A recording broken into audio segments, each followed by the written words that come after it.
इस कार्यक्रम के निवेदक हैं श्री दिगंबर जैन लोकोदय तीर्थ क्षेत्र ट्रस्ट आगरा। ऐतिहासिक निर्माण में भूदान कर महापुण्य का अर्जन करें। श्री विद्या सुधामृत सामाजिक कल्याण समिति सागर, अध्यक्ष श्री सुरेंद्र जैन सट्टू, कर्रापुर 9302912981। महामंत्री श्री राजकुमार जैन मिनी। शिविर पुण्यार्चक ऋषभ जैन बांदरी 9302910021। कार्याध्यक्ष राजेश जैन एडिना। कोषाध्यक्ष सुरेंद्र डबडेरा। गौरव अध्यक्ष राजेंद्र जैन केसली। स्वागत अध्यक्ष आशीष पटना। शिविर संयोजक साहिल डबडेरा। श्री विद्या सुधामृत सामाजिक कल्याण समिति को दान देने के लिए बैंक डिटेल्स: खाता श्री विद्या सुधामृत सामाजिक कल्याण समिति Sagar, account number 0949010004562, IFSC code ICIC 0000949, bank name ICICI bank limited, स्थान भाग्योदय तीर्थ सागर। श्री अरविंद जैन, श्रीमती सरोज जैन, नितिन जैन, सिल्की जैन, पुत्री एवं पुत्र, नक्षिता जैन, मोहित जैन, सोनम जैन, माहिर जैन, कियान जैन। नमोस्तु नमोस्तु नमोस्तु। जय श्री ओम नमः सिद्धेभ्यः। जय श्री ओम नमः सिद्धेभ्यः। सर्वमंगल मांगल्यं सर्वकल्याणकारकं प्रधानं सर्वधर्माणां जैनं जयतु शासनम्। पंच परमेष्टि भगवान की जय। आचार्य श्री गुरुवर कुंद कुंद महाराज की जय। आचार्य श्री गुरुवर विद्यासागर महाराज की जय। जगत पूज्य तीर्थ चक्रवर्ती निर्यापक मुनिवर श्री 108 सुधा सागर जी महामुनिराज की, पूज्य मुनि संघ की।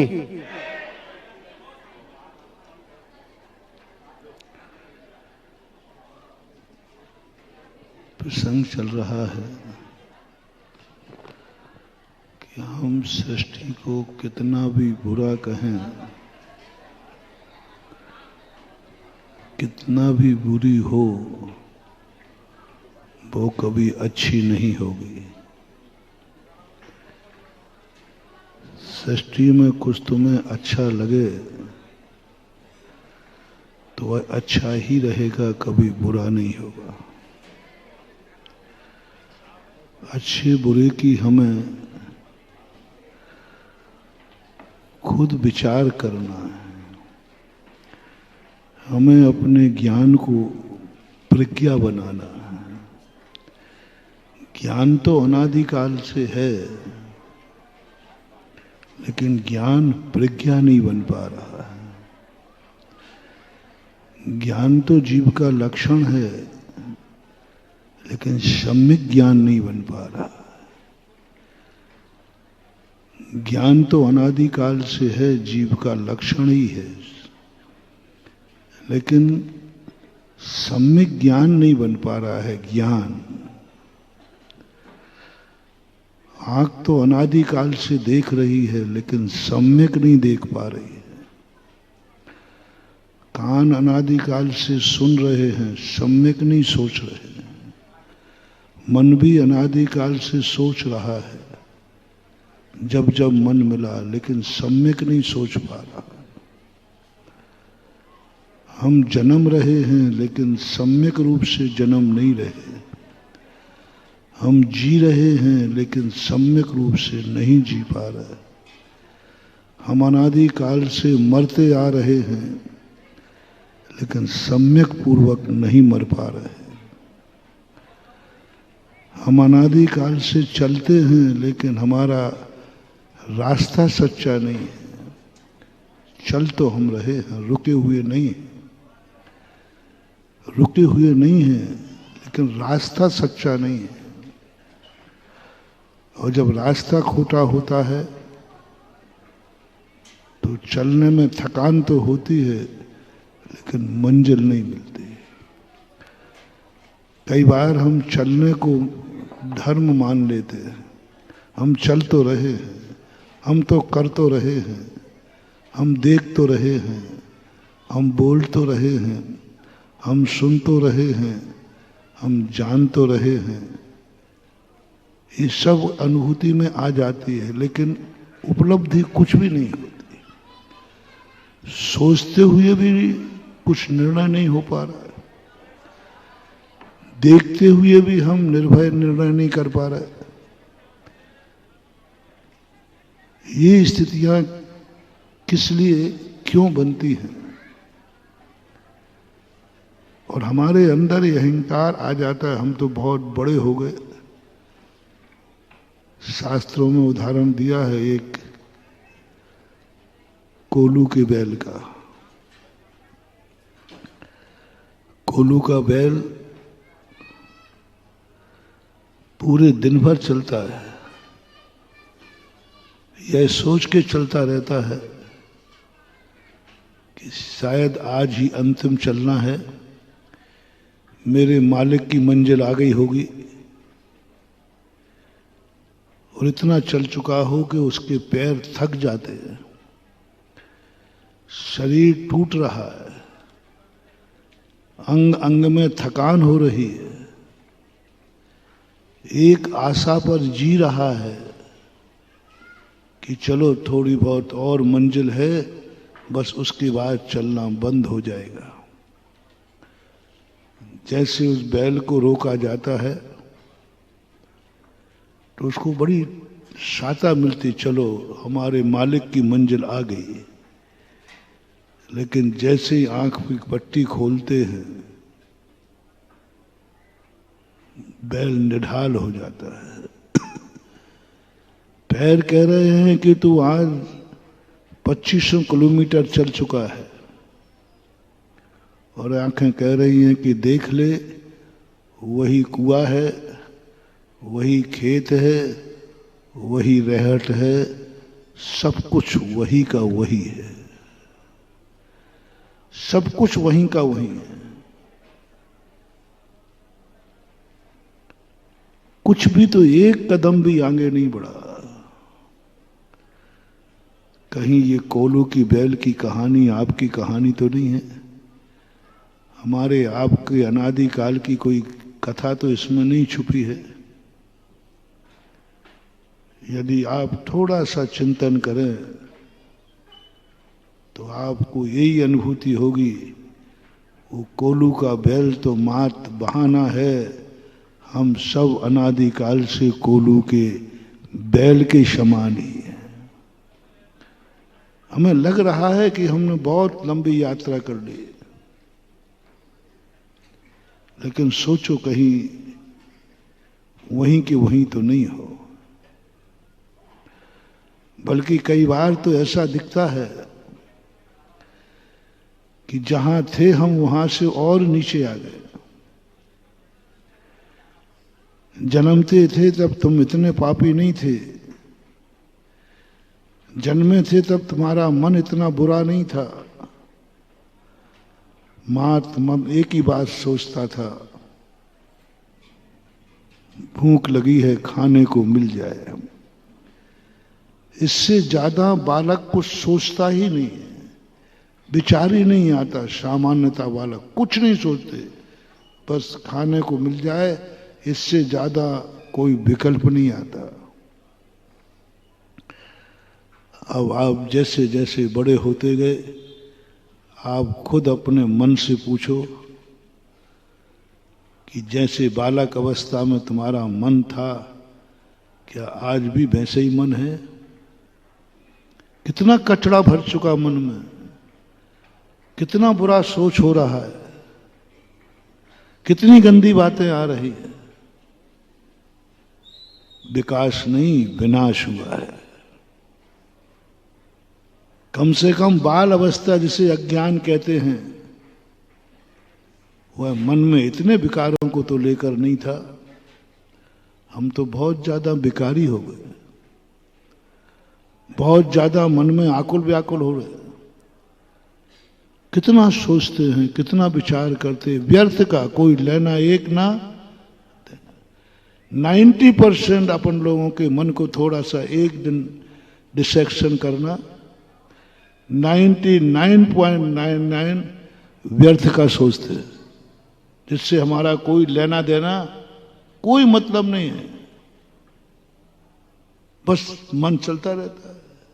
कुछ ना कुछ सोचते रहते। इन आंखों से भी हम प्रयोजनभूत वस्तु दिन भर में कम देखते हैं। जिनका कोई प्रयोजन नहीं उन्हीं को देखते रहते हैं, वही दिखते हैं। प्रयोजनभूत कानों से शब्द कम सुनते हैं, निष्प्रयोजन ज्यादा सुनते हैं। प्रयोजनभूत बोलते कम है, निष्प्रयोजन ज्यादा बोलते रहते। कोई मतलब नहीं, यूं बोल रहे हैं। सब चीज में यही हो रहा है। खाने में भी हम निष्प्रयोजन ज्यादा खाते हैं। जितना आप लोग खाते हो इतना शरीर को जरूरत नहीं है, लेकिन वो रसना इंद्री है ना, इतना जरूरत नहीं है शरीर को, बहुत कम में चल जाता है। शरीर की मांग बहुत कम है, जिंदगी की मांगें बहुत कम हैं। जिंदगी को ज्यादा कुछ नहीं चाहिए।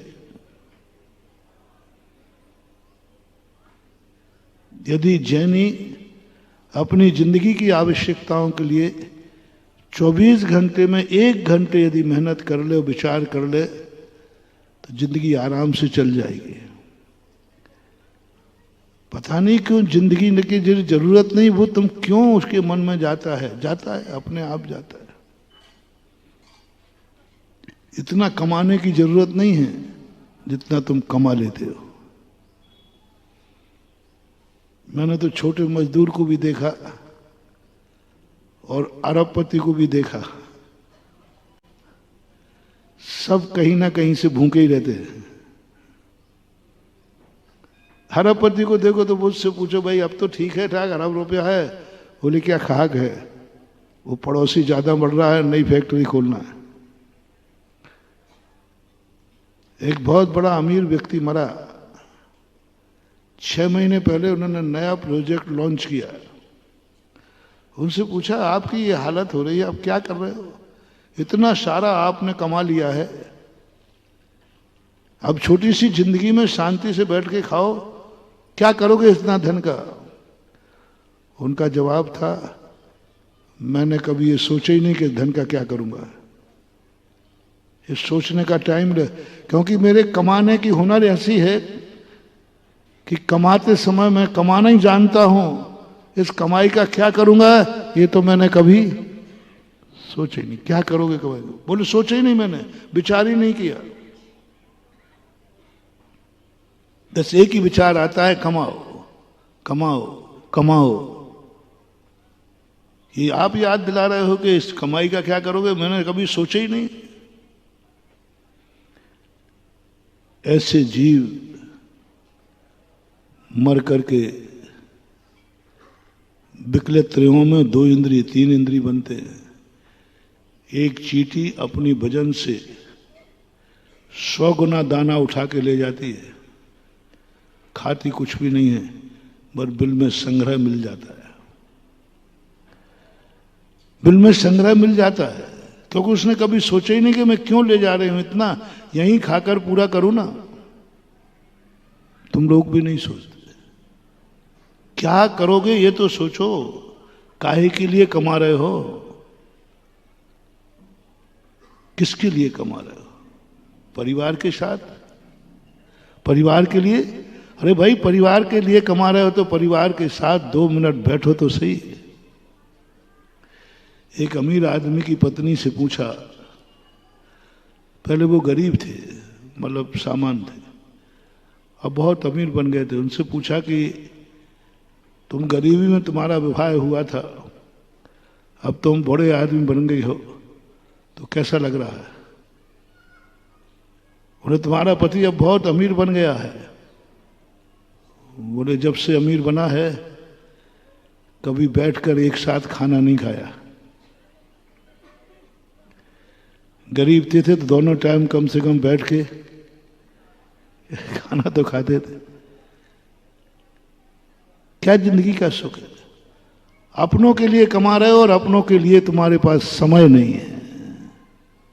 अपनों के लिए कमा रहे हो और अपनों के लिए समय नहीं है। अपने लिए कमा रहे हो, तुम्हें खाने के लिए कमा रहे हो तो कम से कम शांति से खा तो लो, शांति से खा तो लो। खाने का समय नहीं, किसके लिए कर रहा है? ये जो मूर्छा है,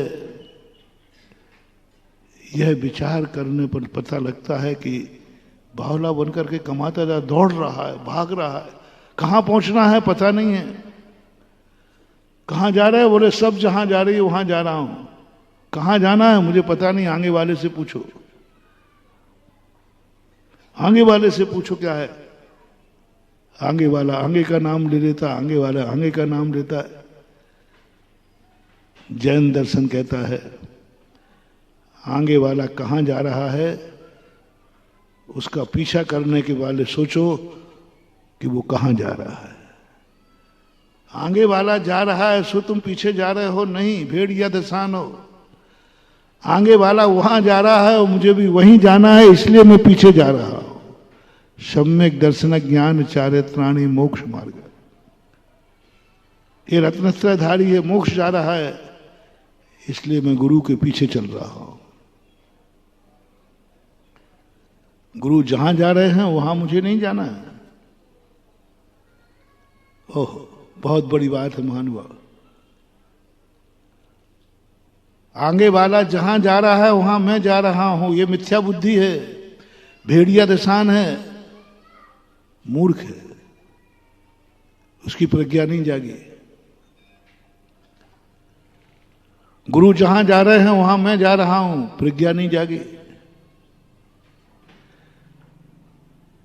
भगवान जहां जा रहे हैं वहां मैं जा रहा हूं, नहीं। शास्त्र जहां ले जा रहे हैं वहां मैं जाऊंगा, नहीं नहीं। शास्त्र जहां ले जाएंगे वहां मैं जाऊंगा, जिनवाणी मां जहां ले जाएगी वहां मैं जाऊंगा, गुरु जहां ले जाएंगे वहां मैं जाऊंगा, भगवान जहां ले जाएंगे वहां मैं जाऊंगा। ये मिथ्या बुद्धि है। थोड़ा सा बदल दो, प्रज्ञा जागती है। एक सम्यक दृष्टि भी गुरु के पीछे जाता है। उससे पूछो क्यों, गुरु के पीछे क्यों जा रहे हो? बोले जहां मुझे जाना है वहां गुरु जा रहा है। ट्रेन जा रही है, जहां ट्रेन जा रही है वहां मैं जाऊंगा, नहीं। जहां ट्रेन जा रही वहां मैं जाऊंगा, नहीं। जहां मुझे जाना है वहां ये ट्रेन जा रही है। ट्रेन तो कहीं भी जाती है, पूरब भी जाती है, पश्चिम भी जाती, कहीं जाती, क्या लेना देना हमें। ट्रेन जा रही है इसलिए मुझे जाना है, ट्रेन जहां जा रही है इसलिए वहां जाना है, नहीं। मुझे जहां जाना है वहां ये ट्रेन जा रही है, इसलिए मैं इसमें बैठ रहा हूं। अंधे भक्त मत बनो गुरु के। गुरु जहां जा रहे हैं वहां ठीक है, गुरु ने जो कह दिया वह सही है, मिथ्या दृष्टि है।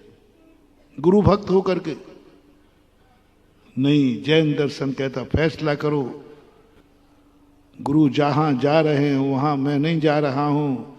जहां मुझे जाना है वहीं गुरु जा रहे हैं, इसलिए मैं इनके साथ जा रहा हूं, इनके पीछे जा रहा हूं, क्योंकि मुझे मोक्ष जाना है और ये मोक्ष जा रहे हैं। स्टेशन पर लोग मिल जाएं तो आप भाई कहाँ जा रहे हो? तो बोले शिखर जा रहे। अरे भाई वहीं मैं जा रहा हूं, चलो अब दोस्ती हो गई। गुरु के पीछे मत लगो। गुरु जहां तुम्हें जाना है वहां जाने वाला गुरु मिल जाए तो तुम्हारा काम हो जाएगा। पहले तुम निर्णय करो कि तुम्हें जाना कहां है।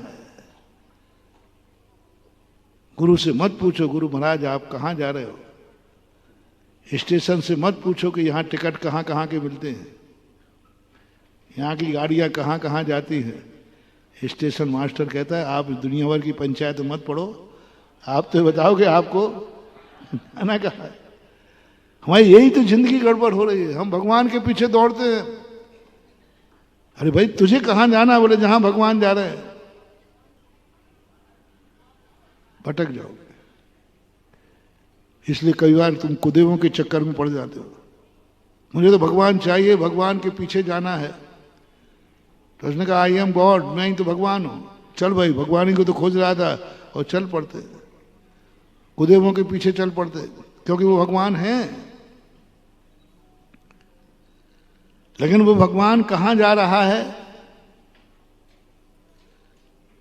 जब हम उसका पीछा करें तो पहले हमें निर्णय करना है, गुरु के पास जाने के पहले मुझे कहाँ जाना है। सर आप पूछिए सब गुरुओं से, आप कहाँ जा रहे हैं गुरु महाराज? वो कहे मोक्ष जा रहे हैं। कौन से मोक्ष जा रहे हो? पहले फैसला तुम करो कि तुम्हें कौन से मोक्ष जाना है। एक नाम के दो गांव भी होते हैं, एक नाम के दो गांव भी होते हैं। कई बार पार्सल कहीं की कहीं पहुंच जाती है, तो पूछो, सब कुछ पूछो, कौन सा मोक्ष जा रहे हो? वही ना जो संपूर्ण शरीर से रहित अनंत चतुर्शरीर। पहले तुम पढ़ के रहो, तुम समझो तुम्हें कैसा मोक्ष चाहिए है। इसलिए गुरु हमें दो रूप में मिलते हैं। एक गुरु को पढ़ने के लिए चाहिए, गुरु जो मुझे पढ़ाए मोक्ष कैसा है। एक गुरु वो चाहिए जिसके पीछे हम चल सकें और मंजिल पर पहुंच सकें। इसलिए एक गुरु मिलता है मिथ्या दृष्टि अवस्था में। मिथ्या दृष्टि अवस्था में एक गुरु मिलता है, उसको मैं अभी प्रसंग नहीं आया, नहीं तो देश अवधि में बताते। मिथ्या दृष्टि में मिलने वाला गुरु तुम्हारा गुरु नहीं है, उसके पीछे नहीं चलना है, उससे ज्ञान प्राप्त करना है, उससे स्वरूप प्राप्त करना है, उससे रास्ते पूछना है। सब ज्ञान प्राप्त करो, जितना भी ज्ञान है दुनिया का, कुमार का, सन्मार्ग का, मोक्ष का, सब ज्ञान प्राप्त करो। अभी उसके पीछे नहीं चलना, उससे जानना है। अभी वो तुम्हारा गुरु नहीं है, देशनल अवधि में तुम मिथ्या दृष्टि हो। और एक गुरु बनाया जाता है सम्यक दर्शन के बाद। उसी गुरु को, एक ही गुरु को दो रूप में देखना। एक उस रूप में देखना, मुझे सच स्वरूप समझना है। महाराज कहां जा रहे हैं हमें कोई लेना देना नहीं। गुरु का उद्देश्य क्या है, हमें कोई लेना देना नहीं। मुझे आप सच स्वरूप समझाइए, बस मुझे कुछ नहीं चाहिए।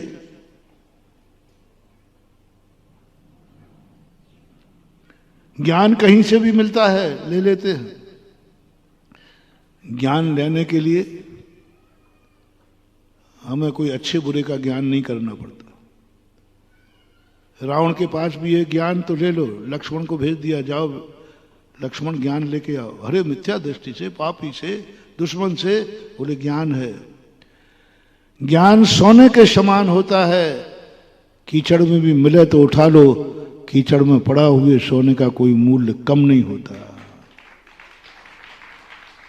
तिजोरी में रखा हुआ सोना और कीचड़ में पड़ा हुआ सोना, दोनों के मूल्य में क्या अंतर है? कोई अंतर नहीं। इसलिए अच्छी बात है, अच्छा ज्ञान जहां से मिले वहां से लो, वहां से लो। जहां से शिक्षा मिले, शिक्षा लेने के लिए काल्पनिक उदाहरण है तो चलेगा, शिक्षा लेने के लिए मूक माटी है तो चलेगी, शिक्षा लेने के लिए आकाश के बादल हैं तो चलेंगे। कुछ भी एक्स वाई जेड, शिक्षा के लिए हम कहीं से भी शिक्षा ले सकते। बादलों का विकट होने से बैराग हो गया, अब बादल तो अचेतन है, एक इंद्रिय। पेड़ से फल नीचे गिरा, गुरुत्वाकर्षण का सिद्धांत बन गया। अब ना पेड़ ने फल तुम्हारे लिए गिराया था, वो तो हमेशा से गिरता आया है, लेकिन एक पेड़ से ज्ञान मिल गया, गुरुत्वाकर्षण का सिद्धांत चालू हो गया। जहां देखो एक एक पग में, एक एक कण में ज्ञान भरा हुआ है। बत्थु सहावो धम्मो। तुम ज्ञान, अकेले भगवान में ज्ञान नहीं है, वो तो मात बताने वाले हैं। ज्ञान का तो आदा नान प्रमाणम, नानम ने प्रमाणम, नेयम लोया लोयम, तब मां नानम तु शब्द गयम। पूज्यवर कुंद कुंद स्वामी। आधा नान प्रमाणम, आत्मा कितनी है? ज्ञान प्रमाण है। आत्मा प्रमाण ज्ञान नहीं कहा यहां। आधे आत्म ज्ञान है, आधार आत्मा है। आधार के बराबर आधे बात जमती थी। दार्शनिक व्यक्ति कहेगा ये आपका बात गलत है, आपका बात गलत है, आप आत्मा प्रमाण ज्ञान कहना चाहिए, नानम आद प्रमाणम, नहीं आदा नान प्रमाणम। बहुत बड़ा फिलॉसफी इसमें छुपी है, बहुत बड़ा रहस्य। सिद्धांत कहता है कि नहीं, आत्मा प्रमाण आपका दूध रखा हुआ है, घड़े बराबर दूध है कि दूध बराबर घड़ा है? क्या बोलोगे? दूध बराबर घड़ा है, नहीं घड़े बराबर, यही बोलना चाहिए। सभी सिद्धांत यही है। ज्ञान कितना है? आत्मा के बराबर, लेकिन नहीं कहा उन्होंने। कुंदकुंद स्वामी कहते नहीं, आधा नान प्रमाणम। क्यों कहा? आत्मा ज्ञान की प्रमाण है, क्योंकि ज्ञान को ही, आत्मा ज्ञान को लेके नहीं जा सकती है, लेकिन ज्ञान सारे जगत का ज्ञान करके आत्मा को कमा के दे सकता है। आत्मा में ताकत नहीं है कि वो दुनिया में कहीं जा सके, लेकिन ज्ञान है जो आत्मा को सारी दुनिया में ले जा सकता है। आत्मा ज्ञान को नहीं ले जा सकता, क्योंकि आत्मा कहीं जा ही नहीं सकता, लेकिन ज्ञान जहां जहां जाएगा, और ये नीति है, जहां जहां ज्ञान है वहां वहां आत्मा है। तो ज्ञान कितना है? आधा नान पर नानम ने प्रमाणम। ज्ञान कितना बड़ा है? ज्ञेय प्रमाण है। अब बोलो, एक भी ज्ञेय नहीं है जो ज्ञान के द्वारा जानने योग्य ना हो। प्रत्येक वस्तु में एक प्रमेयत्व गुण बैठा है, और हमारे अंदर एक ज्ञायक गुण बैठा हुआ है। सब चीज का ज्ञान है। कोई भी वस्तु है, हर वस्तु जानने योग्य है। हे वस्तु भी, हाँ हे वस्तु भी, नरक भी नरक भी, निगोद भी निगोद भी, पाप भी पाप भी, सब जानने योग्य। आश्रय और बंध हे तत्व हैं, लेकिन वो भी तत्व हैं। बुराई भी तत्व है, नरक भी तत्व है, पाप भी तत्व है। ऐसा कोई भी चीज नहीं है जो 7 तत्व, 6 द्रव्य, 7 तत्व, 9 पदार्थों में नहीं आता। क्या गजब का सूत्र पूज्यवर ने दिया। उमा तत्वार्थ सिद्धानम सम्यक दर्शन। तत्वों का ऊपर सिद्धांत। अरे तत्व तो पाप भी है, पदार्थ है पाप, बोले उसको भी जानो, उस पर भी सिद्धांत करो। इस बार पूज्य गुरुदेव ने कुंडलपुर में एक शब्द कहा, अभी तक तुमने यही सुना होगा, सच्चे देव साध गुरु पर सिद्धांत करना सम्यक दर्शन है। आचार्य ने पलट दिया, बोले मिथ्यात पर सिद्धांत करना सम्यक दर्शन है। मिथ्यात पर अभी तक सुना होगा कि सच्चे देव पर सिद्धांत करना सम्यक दर्शन है, मिथ्या देव पर सिद्धांत करना सम्यक दर्शन। मिथ्या गुरु, मिथ्या साध, इन पर सिद्धांत करना बड़ी बात है। तुम लोग छोटी बुद्धि से साधु के मुख से जो निकलता है, अब देखो महाराज बोल रहा है मिथ्या दर्शन पर सिद्धांत करना भी ज्ञान है। महान आत्माओं की बातों में रहस्य होता है। मिथ्यात का सिद्धांत किए बिना तुम सम्यक दृष्टि हो ही नहीं सकते, हो गई नहीं। क्योंकि जब तक तुम मिथ्यात को मिथ्यात नहीं मानोगे, छोड़ोगे कैसे? बिन जाने थे पहले तुम्हें नहाने की अनुभूति होती है कि गंदे पने की? मैं गंदा हूं इस पर सिद्धांत किए बिना तुम नहाने जाओगे ही नहीं। मैं गंदा हूं ऐसा विश्वास हुआ कि नहीं, तभी तो नहाने का मन आया। मेरे अंदर गंदगीपन है, ये कपड़ा गंदा है, तभी तो धोने का भाव आया। आज तक मैं मिथ्यात्व में पड़ा रहा, तभी तो सम्यक दर्शन का भाव आया। आज तक मैं रागी द्वेषी रहा, तभी वीतराग का भाव आया। भूख लगी है सो रोटी याद आई कि रोटी थी तो भूख लगे आई? सामान्यतः बताओ, भूख ने रोटी की खोज की है कि रोटी ने भूख को उत्पन्न किया है? मार्ग क्या है? भूख नहीं होती तो रोटी की खोज, पहले हमें भूख की अनुभूति होती है। अनुभव में आता है दुख, अनुभव में आती है असाता, अनुभव में आ रहा है कि मेरे असाता कर्म का उदय है, भूख है, तब तुम साता की खोज करते हो। रोटी की खोज करते ही नहीं यदि भूख नहीं होती तो। पहले भूख पर श्रद्धान हुआ, तब जाकर रोटी पर विश्वास हुआ। संसार पर श्रद्धान हुआ, इसलिए उमा स्वामी महाराज ने आश्रव और बंध के श्रद्धान की बात कही।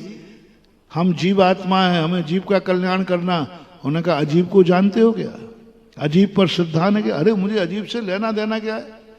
मैं एक चेतन भगवान स्वरूप है, इसका स्वरूप बताओ इसका स्वरूप बताओ मुझे। उमा स्वामी कहते हैं इसका स्वरूप बताएंगे, पहले अजीब का भी समझना पड़ेगा। बोले नहीं, मैं अजीब का नहीं समझूंगा, अजीब से मुझे कोई लेना देना नहीं। तो जाओ, तुम कभी जीव का स्वरूप समझ ही नहीं पाओगे। अजीब का स्वरूप समझा रहा है, अजीब को तत्व कह रहे, अजीब पर श्रद्धान करो। मुझे अजीब से लेना देना क्या है? मैं तो एक चेतन स्वरूपी आत्मा हूं, आत्मा का स्वरूप बताओ, आत्मा का चिंतन कराओ। आत्मा एक तत्व है, मैं आत्म तत्व को समझना चाहता हूं। भटक जाओगे महानुभाव, भटक जाओगे। बहुत गजब की चीज है। आत्मा का श्रद्धान करने के पहले, आत्मा को जानने के साथ साथ हमें अनात्मा को भी जानना पड़ेगा। हमें अजीब को भी जानना, उतना ही जानना, वो भी तत्व है। पूरा बराबर श्रद्धान होना चाहिए कि ये अजीब है।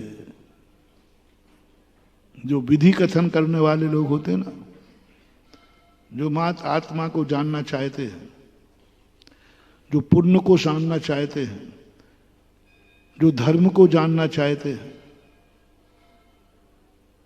ये व्यक्ति कभी धर्म को प्राप्त नहीं कर पाएंगे। पहले तुम्हारे मन में श्रद्धान लाओ,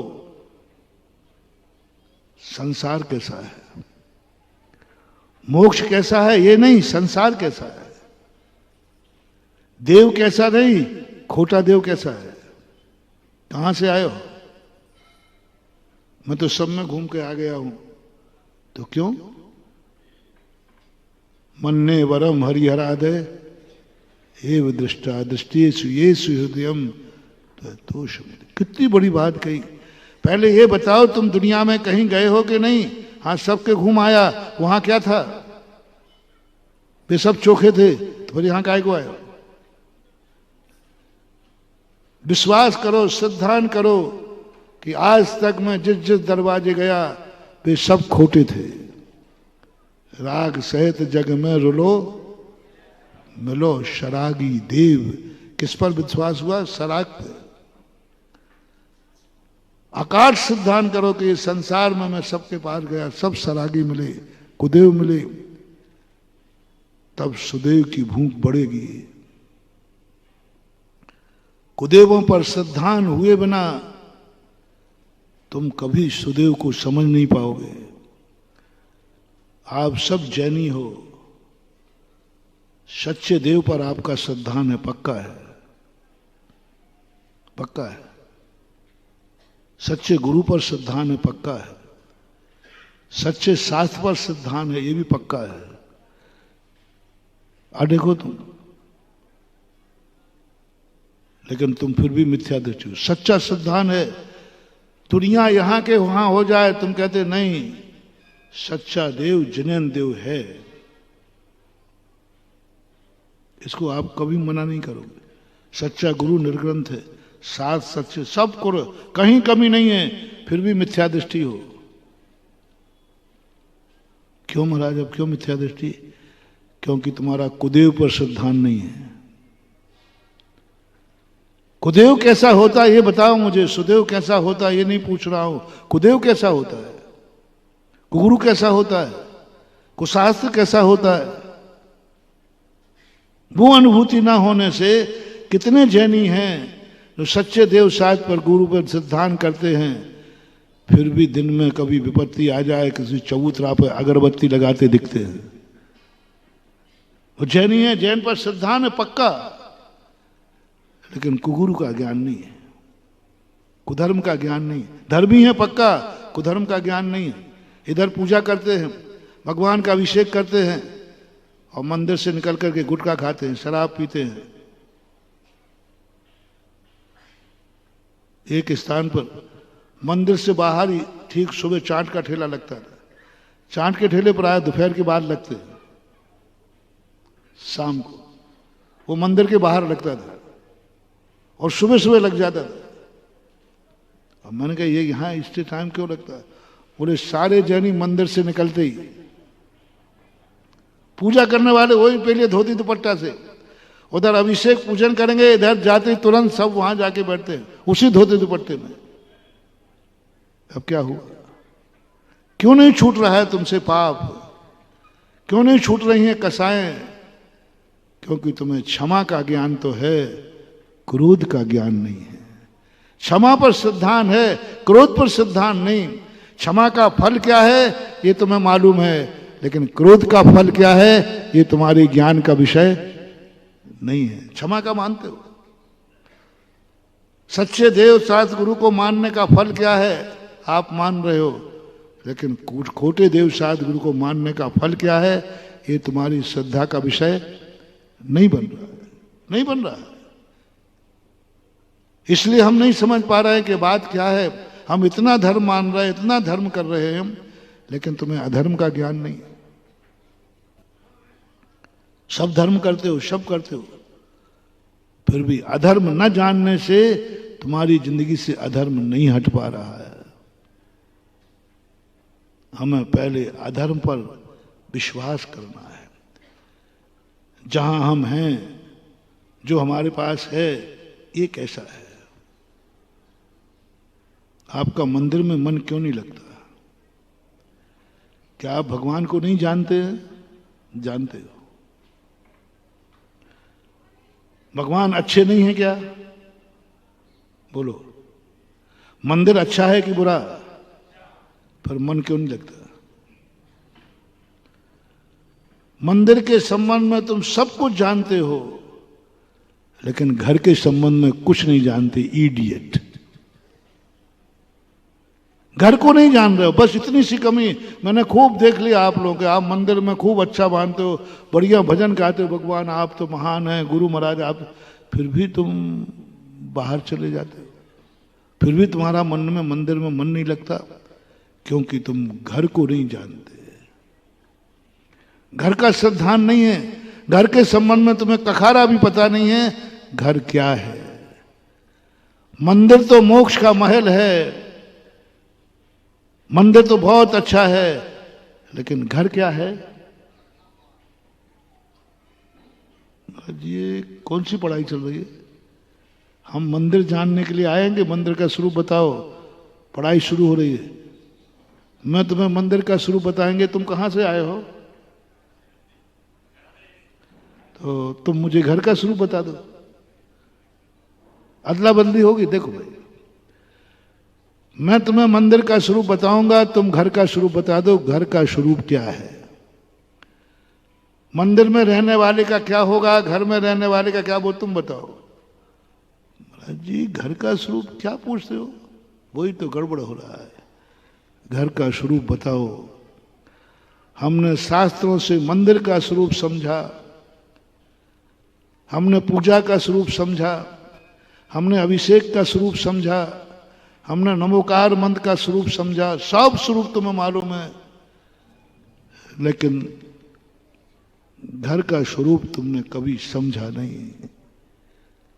शास्त्र कभी पढ़ना महानुभाव, मुझे घर का स्वरूप समझना है, मंदिर के लिए नहीं।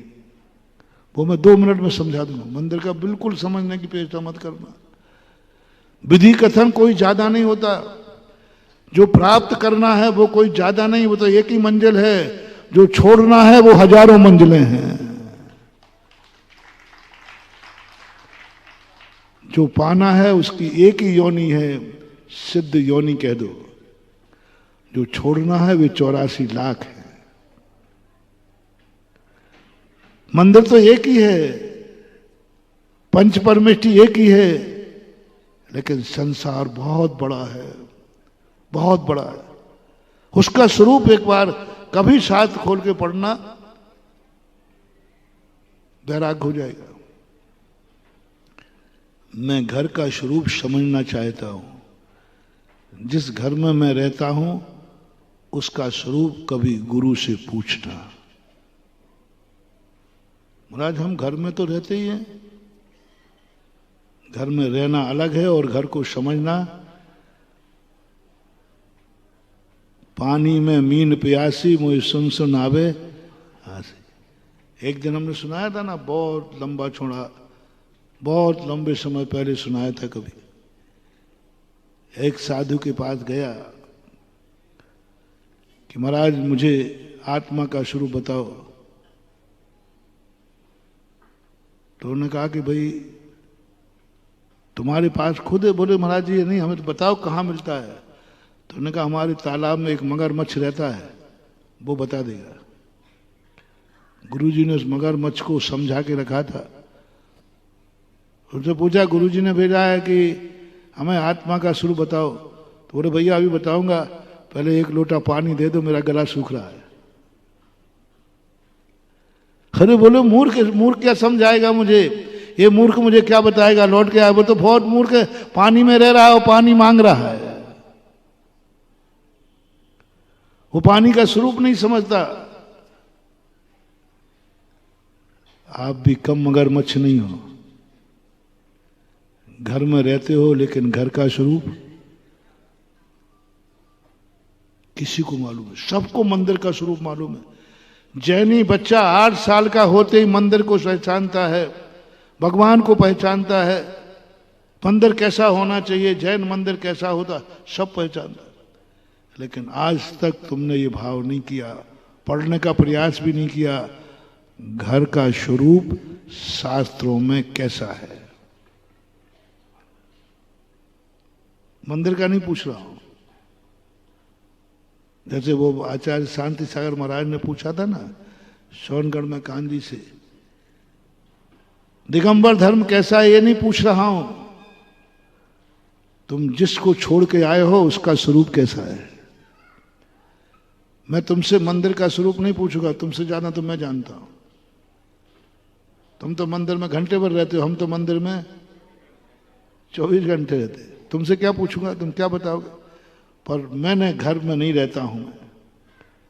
आप मुझे पढ़ाओ ना, आज क्लास लगाओ, आप पढ़ाओ घर कैसा होता है। आज जिज्ञासा समाधान उल्टा हो जाए। अभी तुम पूछते हो महाराज मंदिर कैसा होता है। अब मेरी जिज्ञासा है, बताओ रे भाई गृहस्थो घर कैसा होता है, मेरी एक जिज्ञासा है।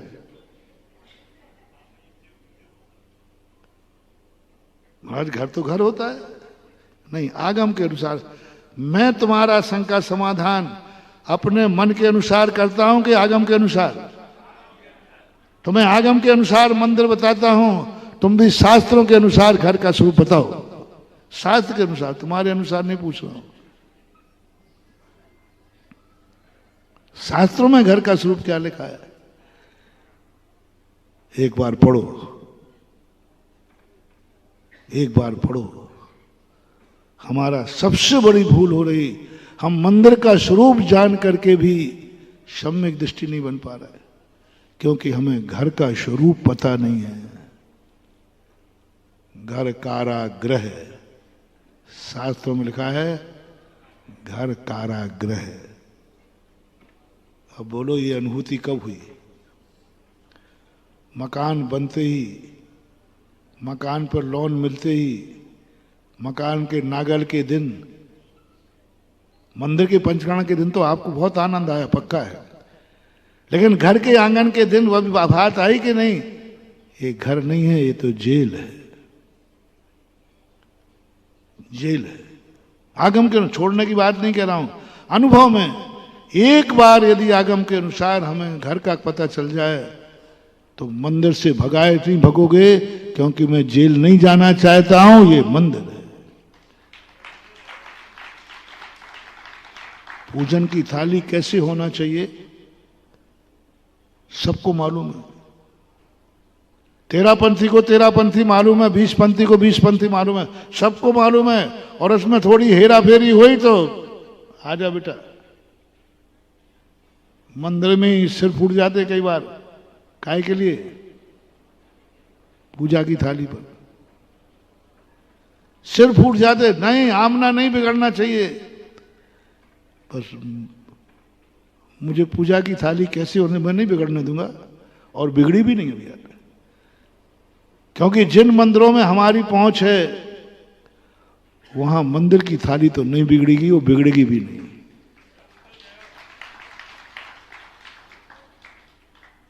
सैकड़ों साल से बुंदेलखंड की बात ले रहा हूं। बुंदेलखंड में सैकड़ों साल पहले भी मंदिर की थाली वही थी जो आज चल रही। किसी की हिम्मत हो तो बिगाड़ के दिखाए, कोई नहीं बिगाड़ दे। और मैं बिगड़ने, तुम भी नहीं बिगड़ने दोगे।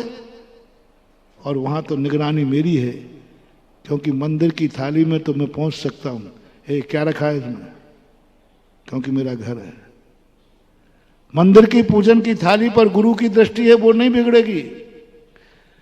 मंदिर की थाली पर तुम्हारा भी सिद्धांत पक्का है, मरते मर जाओगे, लेकिन मंदिर की थाली नहीं बिगड़ने दोगे। इतने कट्टर हो तुम। मंदिर की आमना नहीं बिगड़ने दे रहे, थाली नहीं बिगड़ने दे रहा। नहीं, जिस मंदिर की जैसी पूजा होती थी वैसी ही होगी, क्योंकि ये मंदिर फलानी आमना का है। लड़ रहे हैं, मर रहे हैं। मैं नहीं पूछूंगा ये पूजन की थाली तुम्हारे मंदिर की कैसी है, मैं तुमसे नहीं पूछूंगा, क्योंकि मैं खुद जाके देख लूंगा ना। बस एक ज्ञान मैं जा नहीं सकता, तो इसलिए पूछ रहा हूं। मैं जा नहीं सकता, निर्माणी ने मना कर दिया है। तुम्हारे भोजन की थाली कैसी है आगम के अनुसार? लोग पूछते हैं कि मंदिर की थाली आगम के अनुसार कैसी होना चाहिए, अष्टद्रव्य कैसे होना चाहिए, किससे पूजा करना चाहिए। चलो मैं तुम्हारी बातें आगम के अनुसार बताऊंगा। तुम मुझे एक बात बता दो, क्योंकि मैं वहां जा नहीं सकता। जिस समय तुम खाने बैठते हो उस समय तो और नहीं जा सकता, और मैं पहुंच गया तो तुम खा नहीं पाओगे।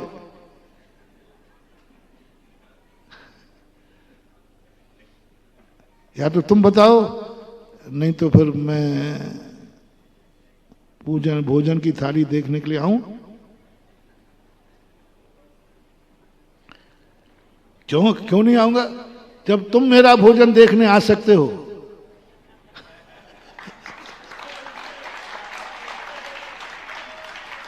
परेशान करके रखा है, परेशान करके रखा है।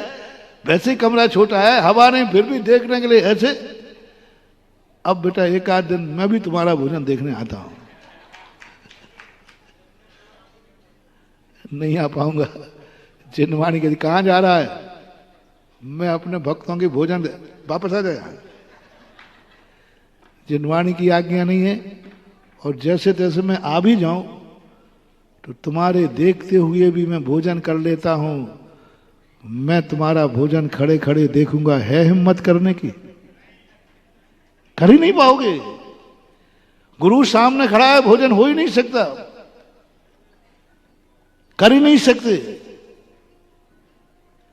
तो ना मैं तुम्हारे भोजन में जा सकता हूं, ना करते समय देख सकता हूं। मुझे जिनवाणी की आज्ञा नहीं है, इसलिए मैं आपसे पूछ रहा हूं कि उसका ज्ञान मुझे नहीं है। आपके भोजन की थाली शास्त्र के अनुसार कैसी है कि उसमें बदलाहट आ गई है? दादाओं के समय, परदादाओं के समय मंदिर की पूजन की थाली वही है। क्या आज दावा कर सकते हो कि मेरे पीढ़ी दर पीढ़ी मेरे घर के भोजन की थाली भी वही है? भोजन की थाली वही है क्या? हम पूजन कर रहे हैं, पूजन की आमना के अनुसार कर रहे हैं। जैसे उस मंदिर में पूजन होती थी वैसे ही करते आ रहे, अंतर नहीं आया, तो भी बेटा तुम्हारी दुर्गति हो जाएगी,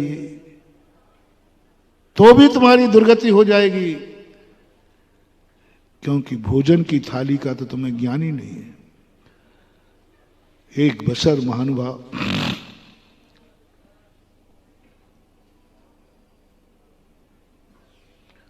पूजन की थाली में यदि गड़बड़ भी हो जाएगा ना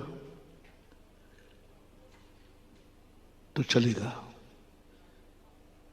तो चल जाएगा, लेकिन भोजन की थाली बिगड़ गई तो तुम लाख पूजाएं करते जाओ, दुर्गति से कोई नहीं रोक सकता।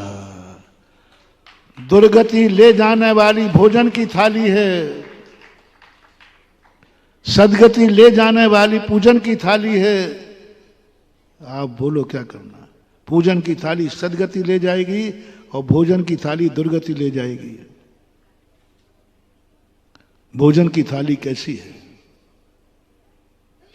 क्या कवि ने कहा, मंदिर में कहा कि हमारे मंदिर की आमना ये है, क्या तुमने कभी घर में हंगामा किया? हमारे घर की भोजन की थाली परंपरा से, दादा महाराजाओं से ये चलती रही, उसमें हेर फेर नहीं होगा, हेर फेर नहीं होगा, क्योंकि हम कुल परंपरा से हमारी भोजन की थाली वही रहेगी जो मेरे दादाजी की थी। तो दादाजी, हमारी समाज की भोजन की थाली बिगड़ गई, भ्रष्ट हो गई, क्योंकि वहां तक गुरु पहुंच नहीं पाए। बालक जब तक मास्टर सामने रहता है, सीधा रहता है, अनाथ बालक लावारिस हो जाता है। तुम बिगड़ गए क्योंकि वहां पर हमारी पहुंच नहीं है, पहुंच नहीं सकते, और आपने बिगाड़ दी। एक बार भी महानुभाव, बहुत पढ़ लिया, बहुत गुरुओं से सुन लिया, पूजन कैसी करना चाहिए, पूजन में क्या क्या होना चाहिए, बस एक बार अब पुनः शास्त्र पढ़ो, आगम के अनुसार जैनी की भोजन की थाली कैसे होना चाहिए।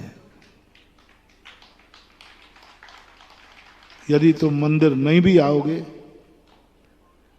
तो मैं तुम्हारे मोक्ष नहीं तो नरक त्रियंच गति से तो बचा लूंगा। बिना पूजन के निश्शील भृतेषाम सर्वेषु, तुम असंयमी बने रहना, मत आना मंदिर, मत करना पूजा, मत कर देना आहार दान। बस तुम इतना सा एक नियम ले लो, आज के बाद मेरी भोजन की थाली आगम के अनुसार होगी। महाराज दो में से एक नियम दे दीजिए, या तो पूजन करूंगा आगम के अनुसार या भोजन करूंगा आगम के अनुसार, दोनों नहीं करूंगा। शास्त्र में जैसा लिखा है, रिपीट कर रहा हूं, वैसा ही मैं भोजन करूंगा, या शास्त्र में लिखा है कि जैसे लिखा है मैं वैसा पूजन करूंगा। आप जैसा कहोगे वैसे ही पूजन करूंगा, और आप जैसा कहोगे वैसा भोजन करूंगा। दो में से कोई एक नियम लूंगा।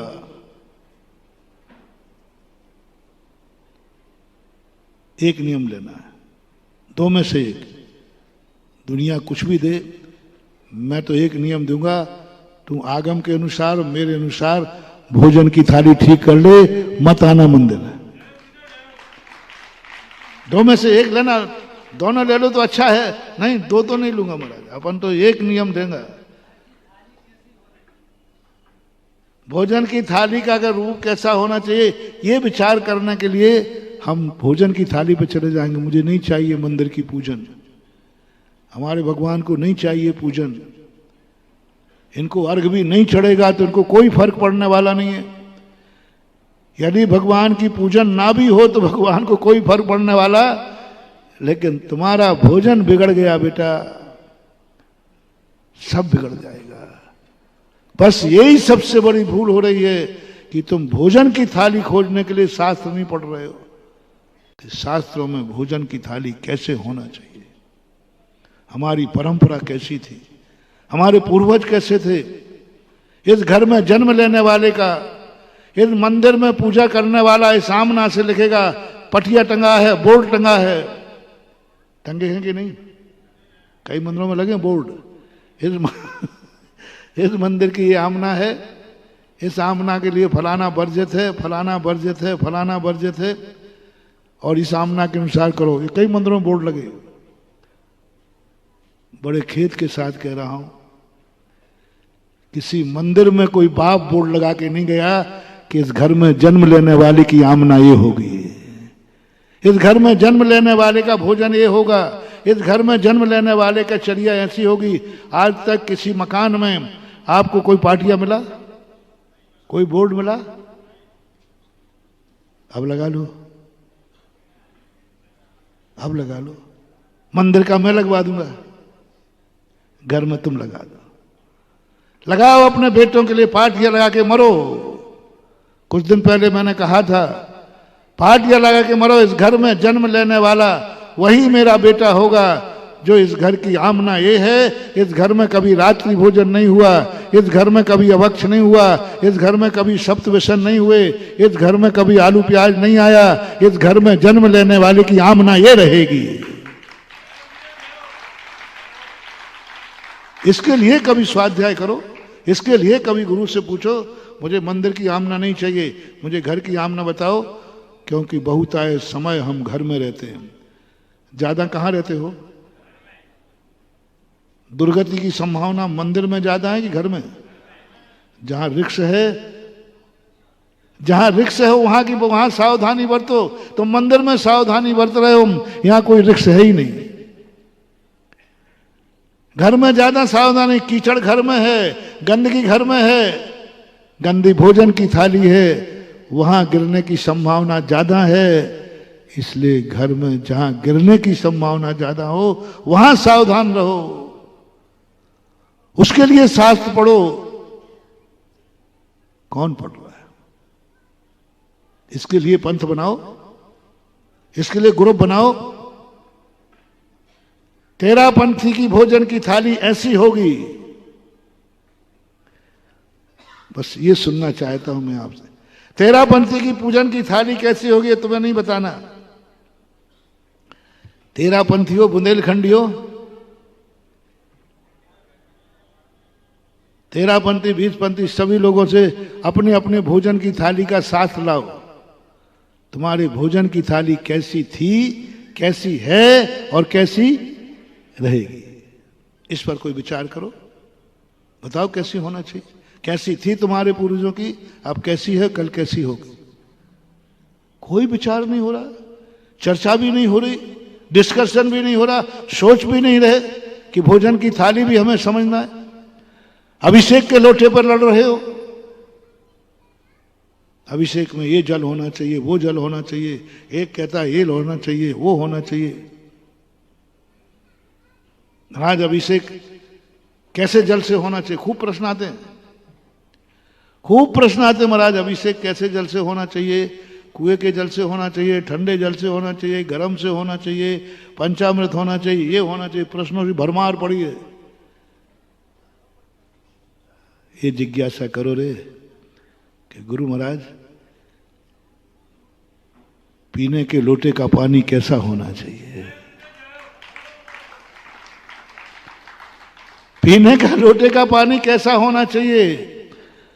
कोई विचार नहीं है। जैसा चाहे, जैसा जैसा है। मंदिर का अभिषेक का, महाराज जी धोती दुपट्टा पहनना चाहिए, शुद्ध पहनना चाहिए। अरे अभिषेक का जल तुम्हारा ठीक है, पीने का जल कैसा है? वो तो भ्रष्ट हो चुका है, खत्म हो चुका। अभिषेक नहीं भी करोगे तो चल जाएगा, लेकिन पानी नहीं पियोगे तो नहीं चलेगा। उसको शुद्ध करो, वो तुम्हारा जीवन है।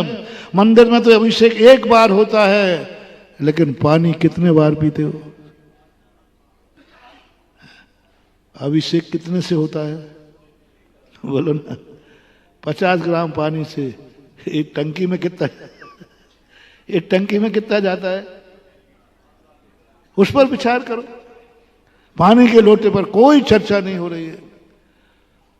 जब तक तुम पानी का लोटा नहीं जानोगे, पूजन का, अभिषेक का लोटा समझने में कसा ही कसा है, आनंद नहीं आएगा। भोजन की थाली बिना पूजन करोगे, कसाय से भरोगे, आनंद नहीं आएगा। ऐसे और सब चीजों में लगा लेना। दान किसमें देना चाहिए? महाराज जी दान किसमें देना चाहिए? कितना देना चाहिए, कितना देना चाहिए बता दो महाराज दान, और कहां देना चाहिए, कैसे देना चाहिए, ये मैं बता दूंगा। और तुम्हें मालूम है, मेरे से ज्यादा तुम्हें मालूम है। बस इतना पूछ रहा हूं, धन कैसे कमाना चाहिए, कितना कमाना चाहिए, ये भी तो एक आध दिन प्रश्न कर दो। दान कितना देते हो, कब कब देते हो, प्रतिदिन दान देते हो कि कमाई करते हो? वो पूछो महाराज कैसे धन कमाया जाता है ये बताइए, दान कैसे दिया जाता है पूछ रहे, कितना कमाना है ये पूछिए कभी महाराज से। महाराज जी दान कितना देना चाहिए? 1%। कभी भाव नहीं आया कि कभी आज शास्त्रों को पढ़ूंगा कि धन कितना कमाना चाहिए। यदि मैं अभी कह दूं मैं तुमसे कि सभी लोगों को आज से नमोकार मंत्र की माला फेरना है,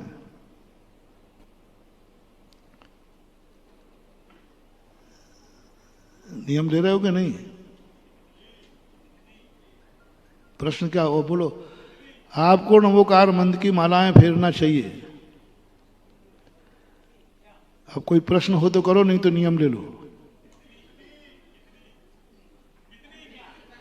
पर आगे ना बनियाई पे, आगे बनिया, यही तो मैं कह रहा।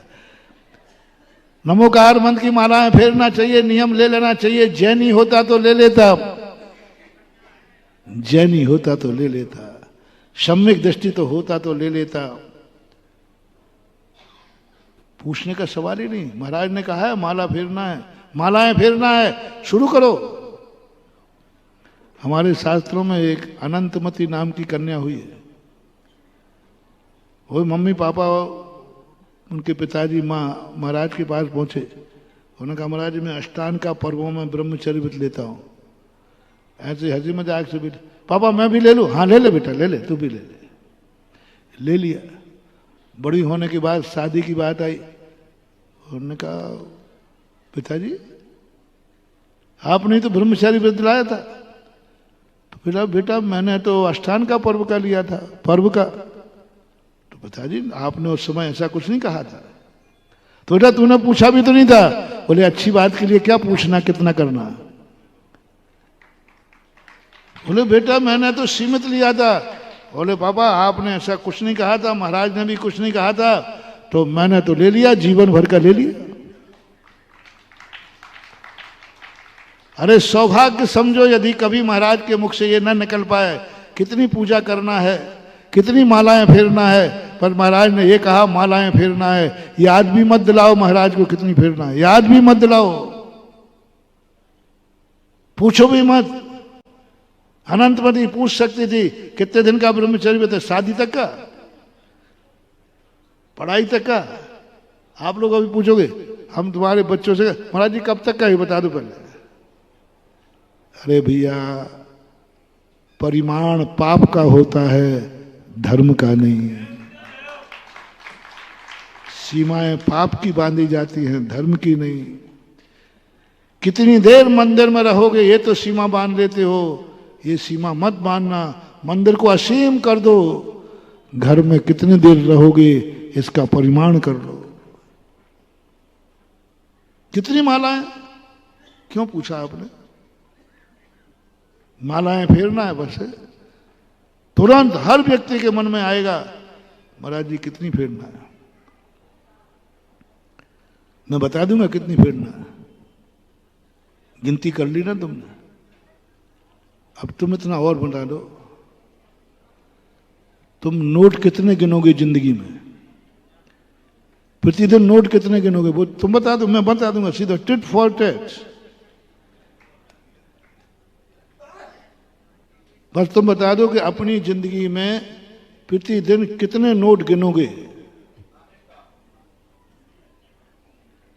हमारा जी कोई पूछने की चीज है? जितने आ जाएंगे उतने गिनूंगा।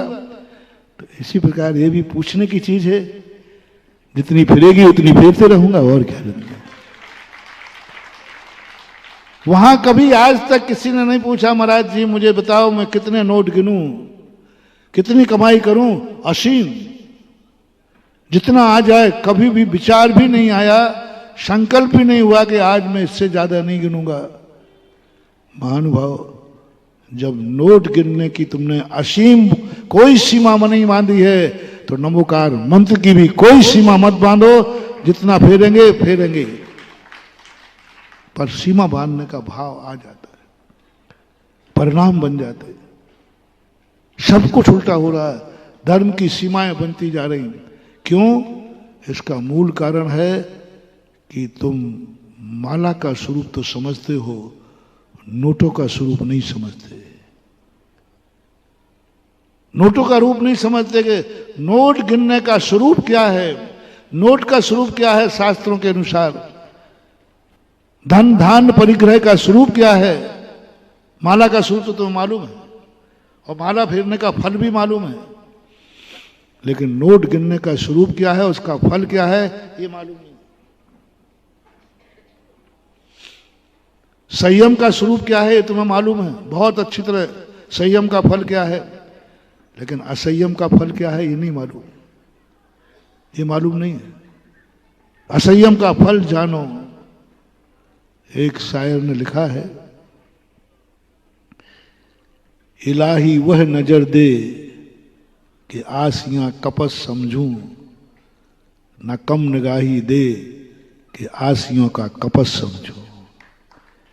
इलाही वह नजर दे कि आसियां हो कपस जिसको, आसियां आने घर, नीड, संसार, कपस आने जेल। इलाही वह नजर दे आसियां हो कपस जिसको, मुझको, जिसको मैंने इस संसार को घर समझ रखा है, आसियां समझ रखा है, वह मुझे जेल लगने लग जाए। इलाही यानी प्रभु। इलाही वह नजर दे आसियां हो कपस जिसको, न कम निगाही दे कि कपस को आसियां समझूं। ऐसी कम निगाही यानी ऐसी निकृष्ट बुद्धि मत दे देना कि मैं जेल को ही घर समझ बैठूं, पाप को ही धर्म समझ बैठूं, अधर्म को ही धर्म समझ बैठूं। न कम निगाही दे कि कपस को आसियां समझूं। आज तक अपन ने यही किया है, जेल को घर समझते रहे और जो वास्तविक घर था उसको हम जेल समझे।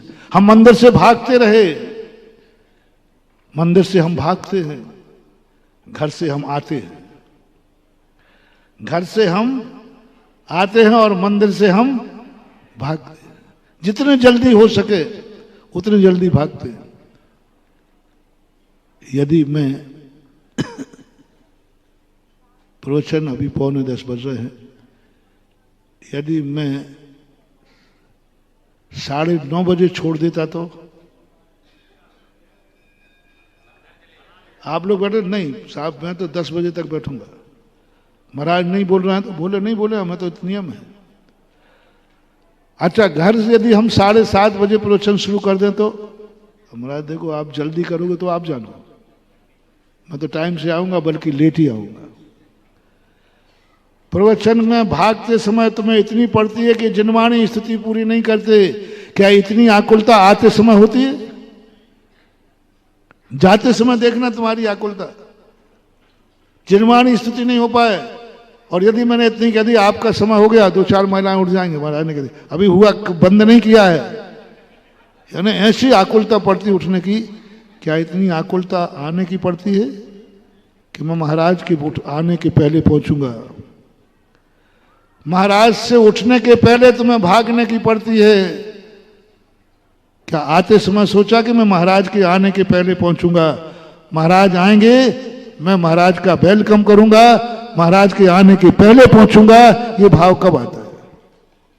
महाराज के उठने के पहले तुम भाग जाओगे। बहुत सारे 90% चले जाते हैं, लेकिन महाराज के आने के पहले कितने आते हैं? यही तो विपरीतता है। अरे जाते समय महाराज के उठने के बाद जाओ और आते समय महाराज के आने के पहले आओ तो समझूंगा कि तुमने प्रवचन में तुम्हें मजा आ रहा है। तो आज एक अपना एक नजरिया बदलो, इस संसार की स्थितियों को समझो। आज सब लोग अपने पूर्वजों की भोजन की थाली से मैचिंग करेंगे 7 पीढ़ी तक। 7 पीढ़ियों तक तुम आज पूरा बायोडेटा इकट्ठा करना और सोचना कि तुम्हारे 7 पीढ़ी के लोग, दादा दादी, कैसी उनकी भोजनचर्या थी, उनकी थाली में क्या क्या होता था। यदि तुम मंदिर में कह दो, यदि तुम सच्चे भगवान के भक्त हो तो मंदिर की आमना कभी मत टूटने देना। नियम लो। हाँ महाराज, आप दो नहीं तो है, तुम नहीं दोगे तो भी है। अब बस इतना एक और नियम ले लो, मेरी 7 पीढ़ियों में जैसे भोजन की थाली थी वैसे ही आज रहेगी। चाहे मुझे मरना पड़े तो मर जाऊंगा, लेकिन मेरी आमना यही है। भोजन की थाली नहीं बदलेगी। इस घर में जो आमना चलेगी वही आमना थी तो 7 पीढ़ी पहले। एक ही प्लेट लग जाए, इस घर में रात्रि भोजन बंद है, क्योंकि ये जैनी का घर है। सारे कानून नियम मंदिर में है। ये जिनेन्द्र देव का मंदिर है, यहां कुल्ला करके आओगे, जूते चप्पल बाहर उतार के आओगे, ये सब करोगे। अरे घर के भी कोई नियम बनाओ कि ये जैनी का घर है, इस घर के ये नियम है। आज जरूरत पड़ गई इसकी। जैनी के घर के नियम क्या होना चाहिए, इस संबंध में थोड़ा समझें, जाने। समय हो गया। महावीर भगवान है। इस कार्यक्रम के निवेदक थे श्री दिगंबर जैन लोकोदेर तीर्थ क्षेत्र ट्रस्ट आगरा। ऐतिहासिक निर्माण में भूदान कर महापुण्य का अर्जन करें। श्री विद्या सुधामृत सामाजिक कल्याण समिति सागर, अध्यक्ष श्री सुरेंद्र जैन सट्टू, कर्रापुर 9302912981। महामंत्री श्री राजकुमार जैन मिनी। शिविर पुण्यार्चक ऋषभ जैन बांदरी 9302910021। कार्याध्यक्ष राजेश जैन एडिना। कोषाध्यक्ष सुरेंद्र डबडेरा। गौरवाध्यक्ष राजेंद्र जैन केसली। स्वागत अध्यक्ष आशीष पटना। शिविर संयोजक साहिल डबडेरा। श्री विद्या सुधामृत सामाजिक कल्याण समिति को दान देने के लिए बैंक डिटेल्स: खाता श्री विद्या सुधामृत सामाजिक कल्याण समिति Sagar, account number 09490100456 IFSC code ICIC 0000949, bank name ICICI bank limited, स्थान भाग्योदय तीर्थ सागर। श्री अरविंद जैन, श्रीमती सरोज जैन, नितिन जैन, सिल्की जैन, पुत्री एवं पुत्र, नक्षिता जैन, मोहित जैन, सोनम जैन, माहिर जैन, कियान जैन।